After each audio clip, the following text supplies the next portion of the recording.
नमस्कार बच्चों, उम्मीद है कि आप लोग अच्छे से पढ़ाई कर रहे होंगे। तो अभी ये जो हमारा वीडियो है इसमें हम पार्ट 9 रीढ़ की हड्डी का प्रश्न और उत्तर देखने वाले हैं। तो इस वीडियो में मैं आप लोग को क्या बताने वाली हूँ वो सबसे पहले हम देख लेते हैं।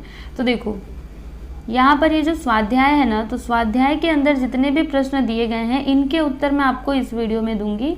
देखो स्वाध्याय कहाँ तक है, यहाँ से लेकर के यहाँ तक, ठीक है। ये देखो यहाँ तक। अभी उसके बाद क्या आता है, भाषा बिंदु। तो ये जो भाषा बिंदु है ना, ये भाषा बिंदु, और उसके बाद एक और चीज़ यहाँ पे है उपयोजित लेखन, ठीक है। तो ये दोनों प्रश्न है ना, इनके उत्तर मैं आपको अगले वीडियो में दूंगी, अगले वीडियो में, जिसका लिंक आपको डिस्क्रिप्शन में मिल जाएगा, ठीक है। तो चलो अभी शुरू करते हैं। समझ आया ना इस वीडियो में मैं आपको क्या बताने वाली हूँ? तो बस स्वाध्याय में जो भी प्रश्न दिए गए हैं उन्हीं के उत्तर दूंगी, ठीक है।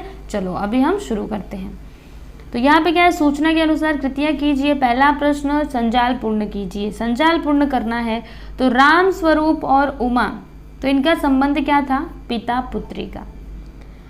पति पत्नी कौन थे? राम स्वरूप और प्रेमा। फिर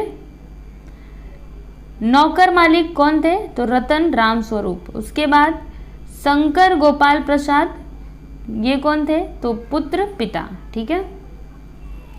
चलो अभी ये तो हो गया। आगे देखो, कृति पूर्ण कीजिए। इसमें क्या है कि व्यवसायिक शिक्षा के नाम कौन कौन से हो सकते हैं? वकील और मेडिकल, है ना। वकील की पढ़ाई करते हैं, बहुत पैसा कमाते हैं। चलो आगे देखो, शास्त्रीय संगीत में प्रयुक्त वाद्यों के नाम। तो हारमोनियम और सितार। गोपाल प्रसाद की दृष्टि में बहू ऐसी हो, कैसी हो? तो खूबसूरत हो, सिलाई पुराई जानती हो। सिलाई पुराई मतलब क्या? कपड़े सिलना, ठीक है। अधिक पढ़ी लिखी ना हो और चश्मा न पहनती हो। इनको चश्मे वाली बहू नहीं चाहिए। चौथा है कारण लिखिए। पहला, बाप बेटे चौंक उठे।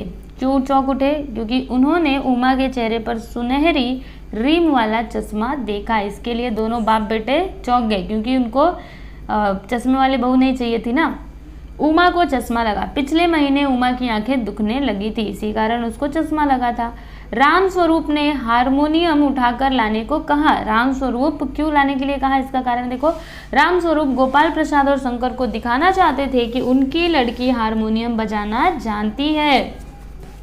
उमा को गुस्सा आया। इसका कारण क्या है? गोपाल प्रसाद उमा के चश्मे, उसके गाने बजाने, पेंटिंग, सिलाई और उसकी पढ़ाई आदि के बारे में एक के बाद एक प्रश्न करते जा रहे थे, इसीलिए उमा को बहुत जोर का गुस्सा आ रहा था।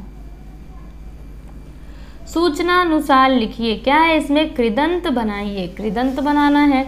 तो पढ़ना का क्या हो जाएगा? पढ़ाकू। समझना का समझदार। सीना का सीने वाला। चाहना का चाहत, ठीक है।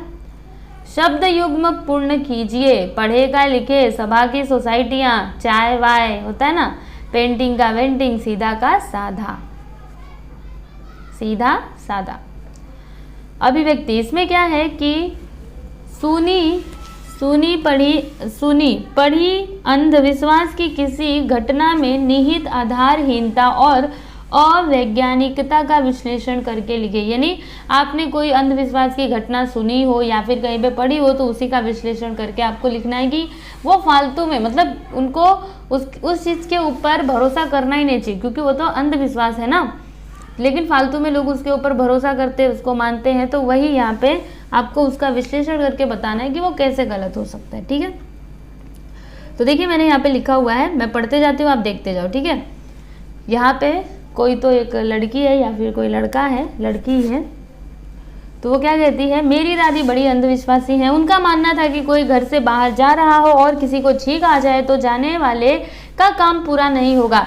किसी के बाहर जाते समय कोई छींक दे तो दादी बाहर जाने वाले को रोक देती थी। घर के सभी लोग उनकी इस आदत से परेशान थे। एक बार मेरे भाई को इंटरव्यू के लिए बाहर जाना था। यह इंटरव्यू हमारे जिले के सर्वश्रेष्ठ स्कूल में वाइस प्रिंसिपल के पद के लिए था। भाई काफ़ी दिनों से इसके लिए तैयारी और प्रतीक्षा कर रहे थे। मुझे बहुत खांसी जुकाम हो रहा था। जैसे ही भाई ने बैग उठाकर चलना चाहा, मुझे जोर जोर से छींक आने लगी। दादी ने भाई को जाने नहीं दिया और उनका वह महत्वपूर्ण इंटरव्यू छूट गया। घर के सभी लोग इस घटना से बहुत दुखी हुए। मैंने दादी को समझाया कि छींक एक स्वाभाविक क्रिया है। जुकाम होने पर नाक में एक प्रकार की सरसराहट होती है। नाक में मौजूद नर्व सेल इसका संकेत मस्तिष्क को भेजते हैं।